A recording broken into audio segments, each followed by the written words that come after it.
first recipient from our West Louisville Housing Initiative that was created. Thank you very much for serving us here today in our wonderful new space. So calling the meeting to order.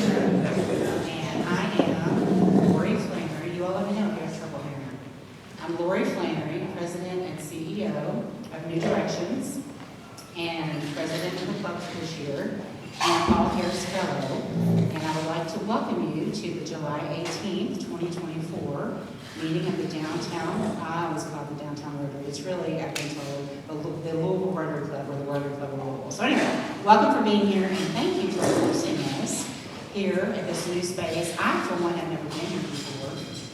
So it's really kind of fun to figure out new parking situations, but also to be able to check out, what really is around our city. So thank you so much for hosting us today.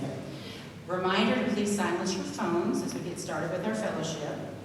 And providing our invocation today is Ashley Brower. And Ashley, is she behind? Oh, there she is. Ashley is the founder and CEO of Max Strategic Communications. She's the chair of our Speakers Committee. She's the co-chair of Leadership Fellows Committee and the 2023 Rotarian of the Year. Ashley?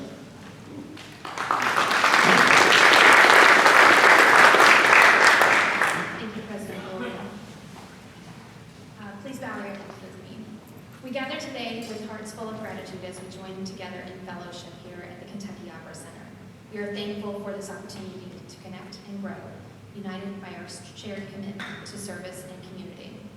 Today, we are especially grateful for the gift of the arts.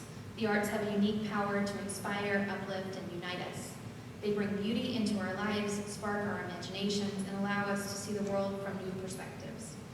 We thank you for the artists, performers, and visionaries who dedicate their lives to this noble pursuit, enriching our culture and our spirits. We extend our heartfelt thanks to the Kentucky Opera for their dedication to preserving and promoting the arts in our community. Their hard work and passion reminds us of the importance of creativity and expression in our daily lives.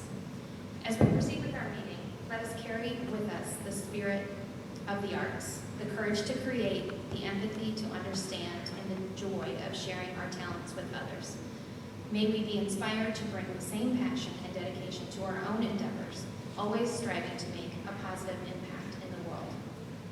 Bless our gathering today and guide us in our efforts to serve others with compassion, integrity, and love. Amen.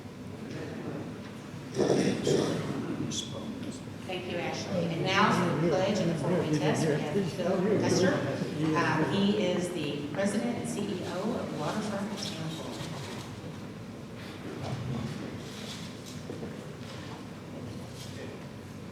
Allegiance to the flag of the United States of America and to the republic for which it stands, one nation, under God, indivisible, with liberty and justice for all. If the truth is fair to all concerned, will it build goodwill and better friendships? Will it be beneficial to all concerned?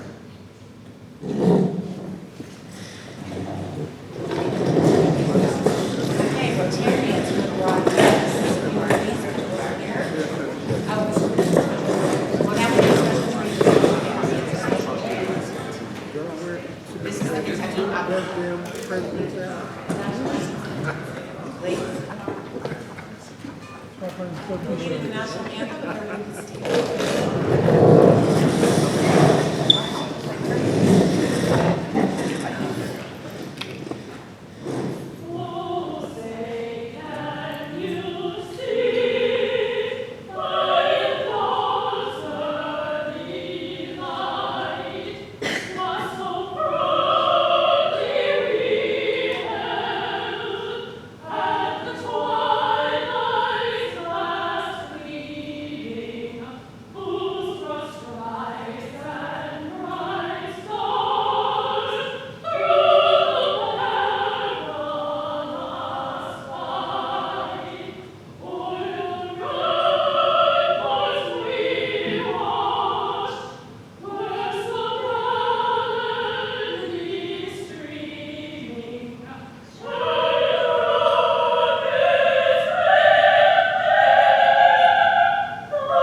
our guests. So Rotarians, if you would please make your way to this microphone over here.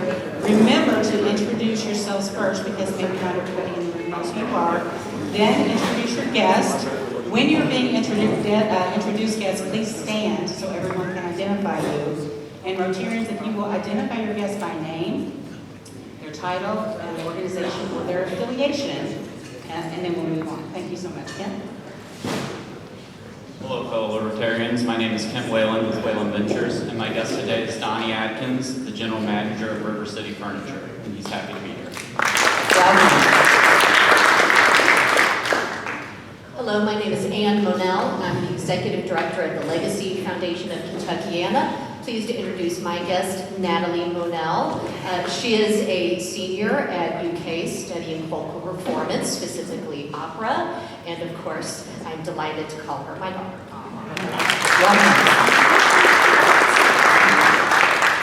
All right, President Laurie and fellow and distinguished Rotarians of the Rotary Club of Louisville, I'm Barbara Sexton Smith, Honorary Ambassador of the great city of Louisville. I have two special guests with me today. First, I'd like to introduce, in order of youngest to most chronologically gifted, my first guest, please stand, is the Honorable Junior Ambassador designated by Mayor Craig Greenberg, Bradley Mays. Bradley will be entering the 4th grade at Farmer Elementary School, JCPS. Welcome. And my second guest is Ms. Paulisa Nicole Lewis. We met in 2016. She is a very good friend of mine and fellow Rotarian Denise Sears, which I don't know if Denise is here today. Paulisa is the founder, director, president, and CEO of her very own company. It's a new Commonwealth of Kentucky business located at 26th and West Broadway. It's called Rise Nursing Institute. And this lady standing among us today is recruiting and training certified nursing assistants with a new focus, soon to be on in-home care for our veterans. Paulisa. Welcome. Thank you, Rotarians, for bringing your guests. Thank you, guests, for being here. Delene, do we have a What is Rotary table today? Okay, we do. It is over here in the front. And so, guests, if you would, spend a few minutes at the end when we've concluded and rung the bell to adjourn the meeting before you leave this facility. If you'll go to that table for just a moment to hear a little bit about what Rotary could mean to you. Okay, now I'm going to welcome Bob Slider and the Rotary Singers up for another special treat. Righty, thank you. We are the Rotary Singers, I guess. Here to do a tribute song for our friend and ex-president, Kevin. So, Kevin, hope you enjoy this.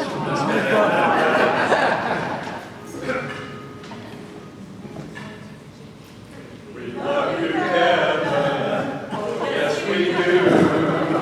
Always to Rotary, you'll be true. A living legend. Kevin, who? Oh, Kevin, we love you. At every benefit, we'll see you. And every rotor act, ditto too. Enthusiasm suits you. So how about another term or two?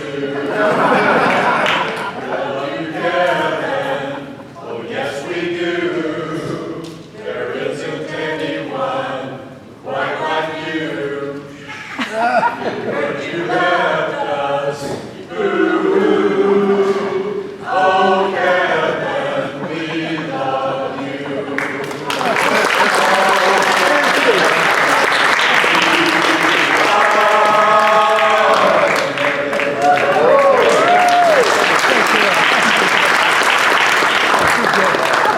Wow, that was fantastic. And it is true, we do love you, Kevin. Now I'd like to invite Karen Morrison, President and CEO of Gilda's Club Kentuckiana, Rotarian of the Year 2024, and Chair of the Awards and Recognition Committee, to the podium to present the special award.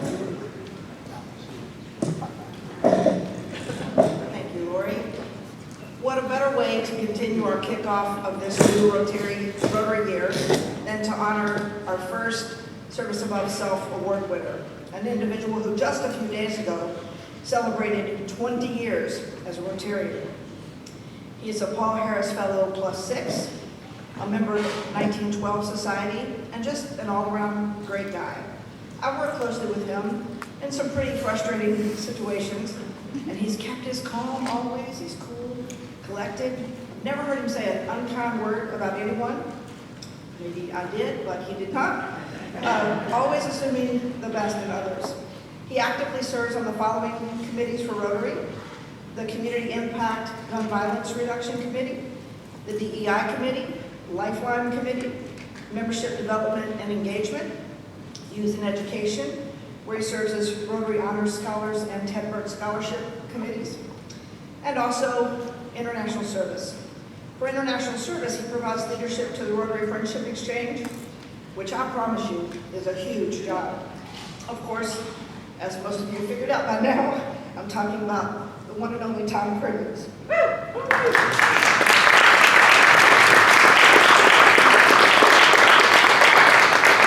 I personally voted for Rotarian of the Year, but somehow I got it instead.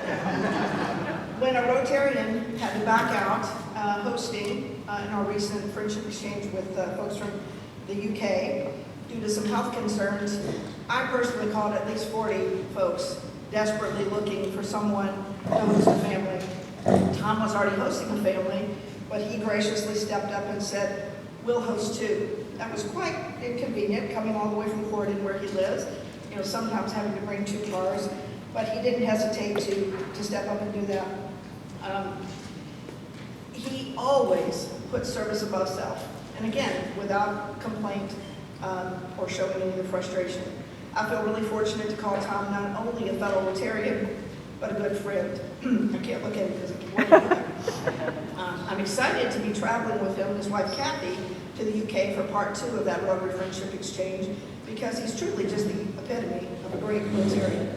I'm apparently not the only one to recognize what a great guy Tom is. Kevin Fields had this to say: "I would like to acknowledge Tom for his invaluable contributions to RCL's DEI committee, to the DEI committee goals through his leadership with SCORE's entrepreneurial training, resources, and the many volunteer service hours he gives to LCCC's Business Intelligence Center programs. His dedication and efforts have significantly impacted our community, and he truly deserves this recognition." So Tom, here's to you, our first 24-25 Service Above Self winner, for constantly exhibiting our motto, and just for being one of the best darn human beings on the planet. Come on up.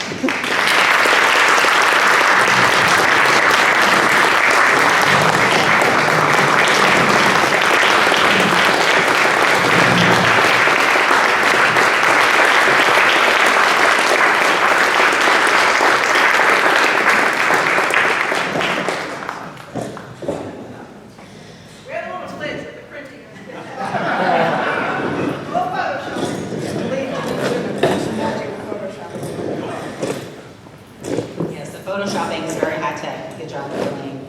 Well, thank you, Karen, and congratulations to Tom. I could not concur more for you getting this award. I did want to point out that Craig Sherman has joined us. So guests, when I was asking you to go to this table after the meeting, this is the gentleman that you will want to be looking for. He will be at this table. He's at that table right now. You can recognize him because he has a lovely light blue jacket on. All right, that's Craig Sherman.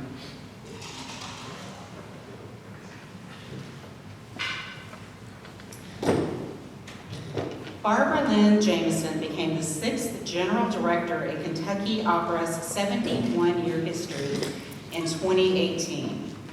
Since her appointment as Kentucky Opera's Chief Executive and Artistic Officer, she has introduced innovative business solutions, a 5-year strategic plan, annual balanced and surplus budgets, a growing endowment, and a strong administrative team. In addition, in 2021, she acquired, funded, and activated the Kentucky Opera Center for Cultural Health, Kentucky Opera's new civic home, to expand its mission. Kentucky Opera's new civic home is located here and is open to the public in December 2022 with its first chamber opera performances and youth programs. Barbara Lynne serves on the Opera Board for America, the Trustee Council, Government Affairs Working Group, and Leadership and Learning Council.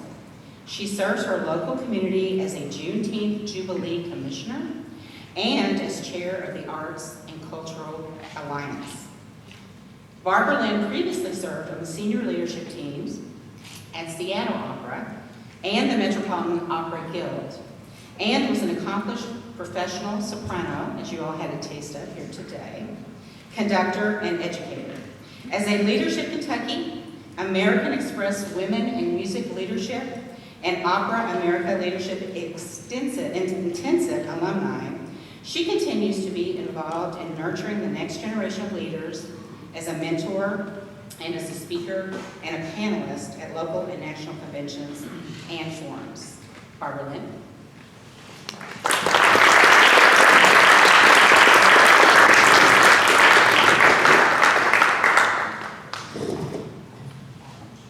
Thank you, President Lori. Thank you, Lynne, for all of your work on this. Thank you. Put that in right here. It's so great to be with you all and to welcome you to the Opera Center, Kentucky Opera Center for Cultural Health. Welcome here. How many of you have been in this building before? Okay, and for whom is this the first time? There are more hands going up that second time. Welcome. So happy to have you here. Put my water down here. I got here, as President Lori just mentioned, about 6 years ago. I was recruited here. I came directly from Seattle, Washington. And I learned first and foremost that Louisville loves its arts and is proud of its art scene. I also learned just shortly after that institutional support for the arts was declining. That large foundations and large corporations were being bought out by parent companies in other cities, that we were losing a lot of that foundational support, that foundations were looking elsewhere to fund, both internally and externally. And that seemed an ironic conundrum for me as I was setting my feet down on the ground. Corporations were still there, but really declining. And then 18 months after my first day, we closed our doors to a worldwide pandemic. And the corporate went away, foundations largely went away. What was left was that the individuals stepped up in a great and mighty way to save and sustain our organizations. So that was really great. And with that and the government support, Kentucky Opera is so grateful for the sustenance that was provided during that time, that we can still be here. As we're pulling out of this, though, we're trying to find this new normal. What is that? The government's not supporting us in the same way anymore. Individuals are saying, okay, we're back to normal, right? Or let me fund my political candidate instead this year. So what does this really mean for the arts? I wanted to talk a little bit about how important it is at a time like this for us to remember what happens when arts thrive. And for the purposes of my conversation, I want to share that when I say the arts, there are a lot of arts. There are really two subsections of the arts that I'll differentiate between. One is locally produced art for civic, social, and cultural impact. And that's what we are. We're a nonprofit. And our mission is to provide a civic impact and a social and cultural impact in a certain area. And then there is the commercial corporate arts entities that are there to scale out to national and worldwide, at a worldwide level. And they are here to return a profit to their shareholders, right? But almost everybody involved in the latter was once involved in the former. There are very few people on Hollywood, Broadway, and Disney today who were not part of a nonprofit's art organization in their youth or at some point in their lives. So we're all very closely intertwined, but for the purposes of this conversation, I want to talk about how important the arts, our social, committed, local group is to the fabric of our community. And I want to talk about what happens when arts actually thrive, because when arts thrive, surprising things happen. We are surrounded by healthy people, innovation and creativity, vibrant tourism, a stronger economy, compassionate communities, and lots of beauty and kindness. It just pops up because arts are there. Barbara, you might ask, how does arts make individuals healthier? Well, I could geek out on the fantabulous, amazing studies that have been done. And I won't bore you with the details, but I can tell you on the higher level that according to a study by Americans for the Arts, 63% of American population believe the arts lift us up beyond everyday experiences. 64% feel the arts give them pleasure. But happiness is only one indicator of health, as we know. Anthropologists have observed that since early human history, art evolved alongside healing. They evolved together throughout our history as humans. According to the Mayo Clinic, modern healthcare settings continue to use art to help treat specific conditions, contribute to overall well-being, and even help prevent diseases. So medicine, even modern medicine, knows this and utilizes this. And we might not be aware, and I've talked to Rick Perdue over at the Louisville Arts Parks Alliance. Arts and parks provide much of the same benefits to individuals and collective communities. We just don't always stop and think about it because they're always around us. Arts also spark innovation. I think it's undisputed that arts and innovation go hand in hand. We often think when we think creativity, innovation, oh, the arts. School children with a variety of strong arts programming in their schools perform better on tests, have higher attendance, have higher rates of college graduation. I'm going to get this because my neck is going to get really stiff bending over that direction. They have higher rates of college graduation, they have higher career earnings, and they enjoy the process of learning more than those in schools who do not have a variety of arts options. And I say variety, that's key, because if they only have one, you're limiting a child. And so they do need that variety, just like you need a variety of sports, because not everyone's good at the same sport, right? Nobel laureates in the sciences are 17 times more likely to be actively engaged in the arts than their science colleagues. So if you want to be a scientific laureate, just be sure you're in the arts. Creativity is among one of the top 5 applied skills sought in new hires around the globe, and cities with thriving arts attract and generate more new businesses, industries, and startups than those without. Now we kind of know that, and that's kind of in our understanding. We know this, right? But I think sometimes we stop and forget how important it actually is and which drives which one, right? In addition, arts tourists come to Louisville to see operas. They come from cities all around the globe, and most from around this country. And when they seek out these experiences here, they stay on average 3 days to check out the Bourbon Trail, to check out the Fraser Museum and the Slugger Museum, and they stay in our hotels, and they stay in our and they go eat over in these great restaurants that we have. So they don't just come and see an opera and they leave. They come and they stay. So it's also a very important part of that bourbon tourism piece is also in our arts tourism. And we at Kentucky Opera have attracted people from these cities just in recent productions to see our shows. So that's a pretty broad reach, all the way to the West Coast, all the way to the Northeast, Southeast. I didn't list any non-American cities here because they needed an American credit card to buy a ticket, so in our system. But it is pretty extraordinary. We also know that arts foster compassion when they're healthy. 67% of Americans believe that the arts unite our communities regardless of age, race, and ethnicity. That's a large percentage to think that arts can do that. 62% of Americans state that the arts help me understand other cultures better.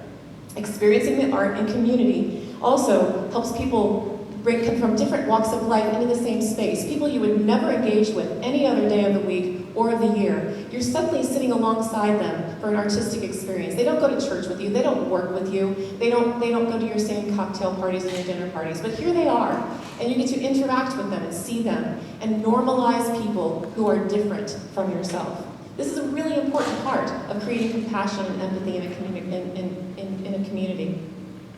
And opera theater, in particular, demonstrates conflict and resolution on the stage. And our brains process that differently than they do when we're looking at a cinema or reading a book, because we are watching real, live human beings portray characters on the stage, and our brain goes, that's a living conflict. That is a living situation right now. And our brains process that differently, and we're processing it in community with thousands of other people in the same moment. And that brings us together. It brings our biorhythms together. Okay, I said I wasn't going to geek out. It brings all kinds of things together. It's really amazing. When children engage in drama in their schools, they learn conflict resolution in a safe place behind the guise of a character. But they get to try it out, to see what it feels like, to create this empathetic pathway in a difficult situation that's pretend, but it works in real life situations as well.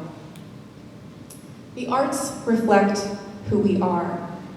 Arts are a specific part of our humanity. We are hardwired when we are born to sing, dance, and express our emotions. In fact, anthropologists have long known that humans have been dancing in caves and singing around fires since our very existence on Earth.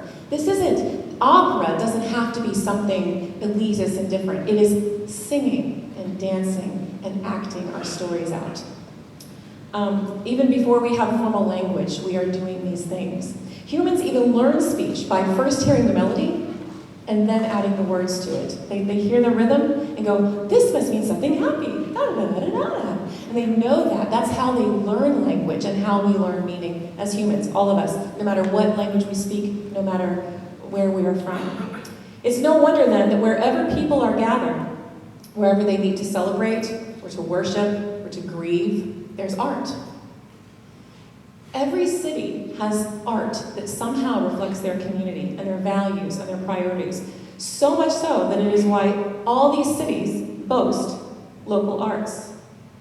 Here are 70 plus cities that all have, in the United States, I'm not even talking about European countries, all of these cities have a professional opera, a professional ballet, a symphony orchestra, a resident rep theater, and a resident children's theater. Over 70 cities. So I know that we think we are special in what we have, but we also need to remember that this is part of a thriving community, that is a community in any way, is to have all of these. And that's why 70 cities have them. We know that having them also attracts artistic talent into a community, creating fertile ground for smaller arts organizations to sprout and thrive above and beyond these 5 cornerstone companies. When smaller organizations exist, the larger companies can become stronger. But when the large organizations falter or fail, we know that in mid-sized cities, the smaller organizations, the smaller organizations bubble up and thrive because they're trying to fill the void of a large company that's failed. But within 5 years, they falter and fold in most cases. Because there is an ecosystem even among large and small organizations.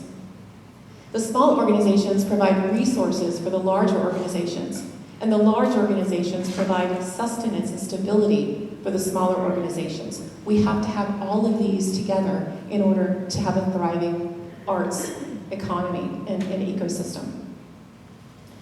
So when this is the part that's less talked about, but it is really an important part of the economic growth that happens with an arts organization-bound city like ours. The creative industries, including those commercial arts that I told you about earlier, I'm going to pull those back in for a moment. In 2022, it was a $1.1 trillion part of our gross national product. 1.1 trillion, and more than agriculture, more than transportation, and more than several others. But we don't think of the arts and creative industries as being that much, and it's one of our most highest grossing exports as well. That same year, nonprofit arts organizations drove almost $1.2 billion in economic activity. And almost half of that was in direct spending, and over half of that was in surrounding spending. So it actually created more spending than it spent on its own. So arts organizations are not something that pulls from the community. It's something that gives to the community. Making investment in the arts drives other local economic development. We mentioned the startups and the new businesses earlier with innovation, but a healthy arts environment feeds recruitment, retention, and happier residents. Happier residents spend more, stay longer, and are more civically engaged. We know this across the board and across time. Another example of arts driving an economy, did you know that when a neighborhood is deemed a low-income economy, or a low-income community, one of the first folks to move in, because artists tend to be gig workers with unstable incomes, artists tend to move into low-income neighborhoods first. And as soon as they move in, property values increase. Not later. As soon as they start moving in, they increase. Now, I'm not a proponent of gentrification. That is not what I'm not going to get into that here. That is a different issue, and they are related. I promise you they are related. But what now I want to just focus on, what the difference that artists make when they move into a community. Other people follow them because people want to be around creative energy. They want to be around beauty. They want to be around innovation. So suddenly, that usually prices out the artist, then they move to another community, and it starts, but it happens in cities everywhere across the globe, and specifically here in America. So we know that where arts happen, there's this following of economic activity that they spawn and spur. According to a 2021 study out of Indiana University and Purdue University, the arts and culture sector can drive, not merely reflect, the health of a broader community. Arts don't cannibalize it, they lead it. And this quote from that study is, "The power of creativity in the arts, its ability to attract and enhance talent, and its own intrinsic economic value can lead and drive growth of the broader economy." This could be perhaps considered what ecologists call a trophic cascade. I don't know if any of you are in ecology, but a trophic cascade is when one entity has the power to create a whole ecosystem around it. What if I told you that the arts are ecosystem engineers? We don't need the other things to spawn up. We already have them. They can go into a low-income neighborhood and create that out of nothing, just by being creative. So what if I told you that arts were ecosystem engineers like wolves or beavers? The arts can change the very landscape of a neighborhood or a community. In 1915, the national parks were worried about wolves.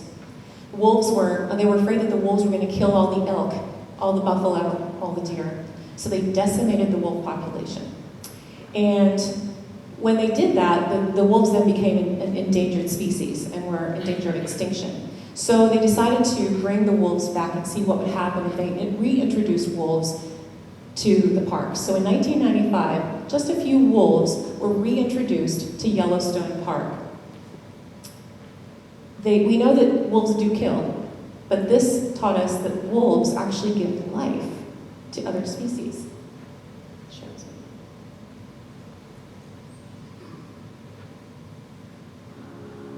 Before the wolves turned up, they'd been absent for 70 years. But the numbers of deer, because there was nothing to hunt them, had built up in the Yellowstone Park, and despite efforts by humans to control them, they'd managed to reduce much of the vegetation there to almost nothing. They just grazed it away. But as soon as the wolves arrived, even though they were few in number, they started to have the most remarkable effects. First, of course, they killed some of the deer, but that wasn't the major thing. Much more significantly, they radically changed the behavior of the deer. The deer started avoiding certain parts of the park, the places where they could be trapped most easily, particularly the valleys and the gorges. And immediately, those places started to regenerate. In some areas, the height of the trees quintupled in just 6 years. Bare valley sides quickly became forests of aspen and willow and cottonwood. And as soon as that happened, the birds started increasing. The number of songbirds and migratory birds started to increase greatly. The number of beavers started to increase because beavers like to eat the trees. And beavers, like wolves, are ecosystem engineers. They create niches for other species. And the dams they built in the rivers provided habitats for otters and muskrats and ducks and fish and reptiles and amphibians. The wolves killed coyotes, and as a result of that, the number of rabbits and mice began to rise, which meant more hawks, more weasels, more foxes, more badgers. Ravens and bald eagles came down to feed on the carrion that the wolves had left. Bears fed in it too, and their population began to rise as well, partly also because there were more berries growing on the regenerating shrubs. And the bears reinforced the impact of the wolves by killing some of the calves of the deer. But here's where it gets really interesting. The wolves changed the behavior of the rivers. They began to meander less. There was less erosion, the channels narrowed, more pools formed, more riffle sections, all of which were great for wildlife habitat. The rivers changed in response to the wolves. And the reason was that the regenerating forests stabilized the banks so that they collapsed less often, so that the rivers became more fixed in their course. Similarly, by driving the deer out of some places and vegetation recovering on the valley sides, there was less soil erosion because the vegetation stabilized that as well. So the wolves, small in number, transformed not just the ecosystem of the Yellowstone National Park, this huge area of land, but also its physical geography.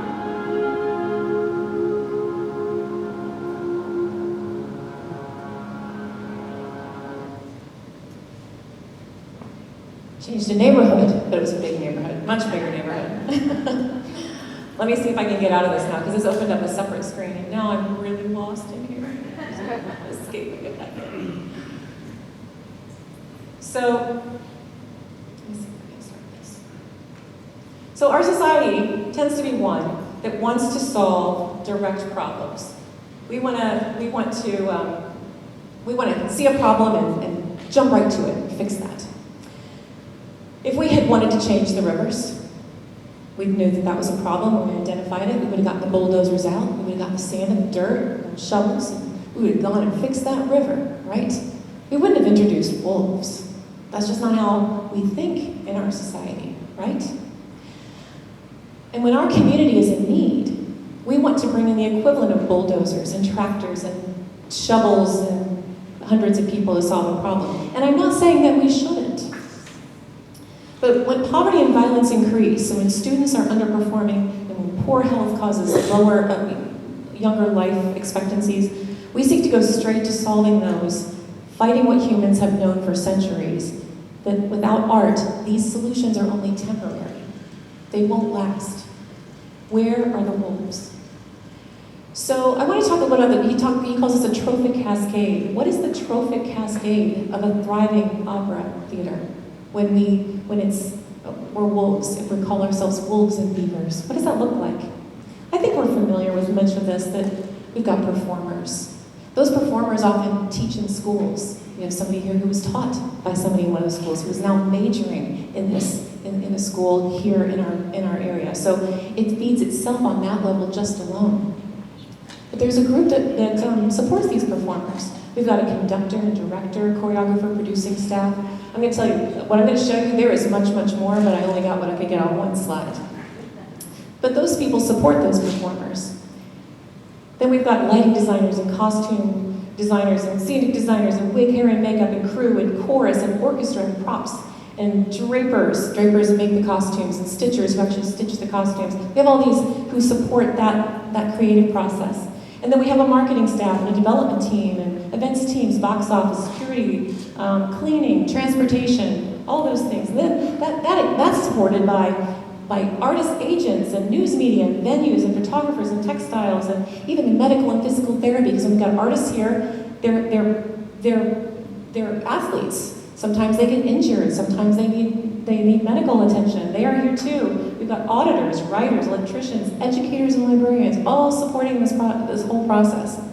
And then supporting the audiences themselves, we've got bars and restaurants, travel, hotels, parking and valet, busing and public transportation and retail. All of these things together and more just go in to a single opera. I'm not even telling you about when we commission new works and we have a composer and a librettist and all of these things. There's so much more that we have. And of all of these things, The marketing staff, development team, and producing staff are really the only ones that we can say work full-time for us, only for us. Everything else on this is shared with another arts organization or another local or national industry altogether. We often think about the back end needing to be shared, but the back end is actually the hardest thing to share because it has to be specific to our industry. But all this other stuff, we share this on a regular basis. And when we share this, and this is happening, we invite more directors and stitchers and costume designers and performers to live in our community, who then teach in our schools, who then start smaller organizations when they're not busy. So it continues to feed that larger, smaller, and educational piece as well. It might be easy to assume that in order to feed such a large economic part of our economy, we need millions of dollars from a single person or a single entity. But we really just need everyone to participate on their own. Think of your HOA dues, right? You give those every month so that your neighborhood is a safer place, a more beautiful place, and it's a better place for your neighbors and yourself. You get to enjoy it, so does everyone around you. What if you thought of investing in the arts as an extension of your HOA? What if you thought of that as how we support this beautiful community that we live in? What's important is that we all participate. Some of us give more, some of us give less. But just like a barn raising, some people are weaker, some people are stronger. But by everyone participating, no one is overextended. That is how we support the arts, and that is how an arts community thrives. When we thrive and we look around and we see that the arts aren't growing tall and the fields are barren and the bushes are fruitless, remember the surprising influence of the wolves. And when you look around and see students underperforming, violence run amok, and storefronts shuttered, remember the powerhouse of the arts. If we're investing in schools without including the arts, it isn't enough. If we're investing in housing the unhoused and feeding the hungry without investing in the arts, it isn't enough. If we're investing in medical facilities and workers without the arts, it won't last. And if we're investing in a city infrastructure and don't include the arts in that, it will not last long. Whether you think of yourself as an artist, a patron, or none of the above, you are a vital part of this ecosystem. I'm grateful to have you here today, and we all play a part in the celebration and the experience of the arts. As Rotarians, we understand deeply how important each of us is to creating the community we want to leave in this world for future generations. Being a steward of this community is being a steward of the arts. We all do our part. When we do that, the arts thrive and our community thrives. I thank you very much, and invite your questions.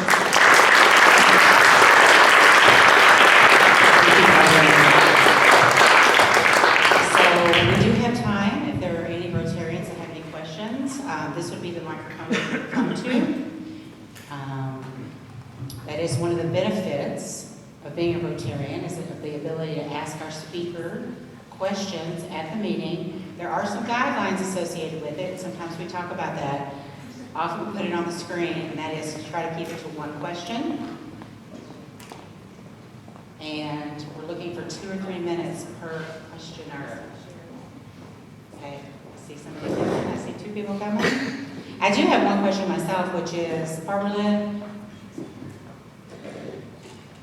what is it that you're excited about in this next 6 to 12 months about what's going on in the arts community in Louisville, whether it's your organization or your organization and others? I'm excited to see how we are partnering in new ways. I think the pandemic got us all thinking a little bit outside our boxes and helped us realize we're very happy, and Leslie's here today. We're really excited about a partnership that we have with the ballet this season.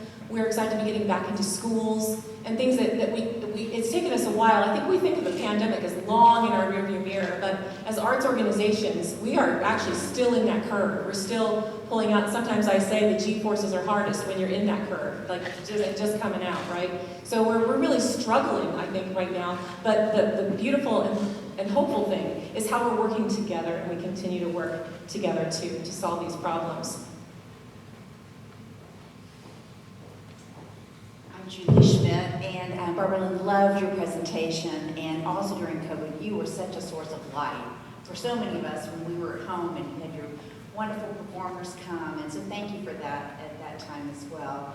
My question is, I read something about a wonderful grant that you received, and it had to do with more access, and could you talk a little bit about that? Yeah, I didn't talk a lot about Kentucky Opera. Someday I will, maybe another. But I will tell you a little bit about some of that. We did receive one of the largest NEA grants that was given to an arts organization, and certainly our largest operational grant ever from there, $60,000 for a new commission that we're doing. Fannie Lou Hamer, who's familiar with the civil rights icon Fannie Lou Hamer? Okay. Next year, you will all be raising your hand, okay? So Fannie Lou Hamer was the daughter of a sharecropper in Mississippi, and she learned later in life she had the right to vote, but she encountered violence and all sorts of things to keep her from voting and helping others learn to vote. We co-commissioned a new work with Santa Fe Opera on Fannie Lou Hamer's life called This Is a Lifeline. It'll be, our production's premiering in Black History Month in February. But this summer, we're already doing Freedom Summer. Fannie Lou Hamer went through the Jim Crow South, getting folks signed up to vote, registered to vote, and educated on how to do that. We're doing that with the ACLU, NAACP, and League of Women's Voters this summer, and singing civil rights songs. And so I hope you'll come to that. You'll recognize a lot of the civil rights songs from the 60s in that show. And that was what that NEA grant was for. You mentioned access, and I wanted to share. There for every performance and every program that Kentucky offers, we offer pay what you can and pay what you will tickets. If you can't pay what you see, you can suggest a price, and you're as low as $0 to attend any opera performance and anything other than a fundraiser, of course. But we do access is very important to us. Hi, Ann Monell, parent of an aspiring opera singer. I'm just curious if you could talk a little bit about nurturing the next generation. I am speaking specifically about opera performers, but and I'm a little out of where we are in the early years of training folks, but I'm just curious what either Kentucky Opera is doing or the opera field as a whole is doing to nurture that next generation. Great. I think a lot of folks, in those who entered college during the pandemic got really behind on a lot of that training. Training like an opera singer or whether it's musical theater, opera, any type of instrument really. Those instruments are athletes, and so when you're not training your muscles and training all of that during a certain period of time, you lose, especially as your body continues to mature, you lose ground. So the opera industry at large is working really hard, I think, to get folks caught up, these younger generation caught up with a lot of training. We've had a studio artist program where postmasters folks can come in who have a vocal performance degree and experience what it's like to run in a professional theater, which is a little different than academic theater. It's a much shorter time period. We also have youth opera projects, so we start at age 8. So we're not teaching kids to sound like Charlotte Church. We're just teaching kids to sing and dance and move and act. And they just did The Hobbit here in this building just a month ago. But we have a group of from ages 8 to 18 who we train and give them that experience. Whether or not they'll be professionals or not really doesn't matter to us because we accept anyone. What we think is the most important part of figuring what you want to be in the future is having experiences, getting to try things out. So that's really how we're working at training that and pulling in that next generation of singer and continuing to give opportunities for them to grow. That's a great question. Can I just plug this really quickly? So I was asked to talk about what we're doing this season, and I said it wasn't part, and somebody said, well, let us know. So on your tables is our season. We start off with a concert here, celebrating the life of Fannie Lou Hamer on her birthday. We're doing Madame Butterfly in November. Only 2 performances. Amal and the Night Visitors, we return here to do Amal and the Night Visitors set in the 1930s. If you think it's going to be the TV version, it ain't. It's set in the 1930s in the Depression with the nomadic community that went through there. This is a Life of Mine. It's about the life of Fannie Lou Hamer. Pygmalion is the Rameau. It's one of the oldest operas. It's a Baroque opera, but we're doing it in English. And here it's going to be set in the 1950s, where Sophie gets to be the writer of her own destiny. And then we're going to end our season here with Amplify Songs of Remembrance, commemorating the closing of the camps during the Holocaust. We are also, it's not on this, but we're also partnering with the ballet in the first weekend of February to also commemorate the Holocaust, the 80th anniversary of the closing of those camps. So that's what we're doing, and I just wanted to share that. You can take that home, and let me know if you have any questions.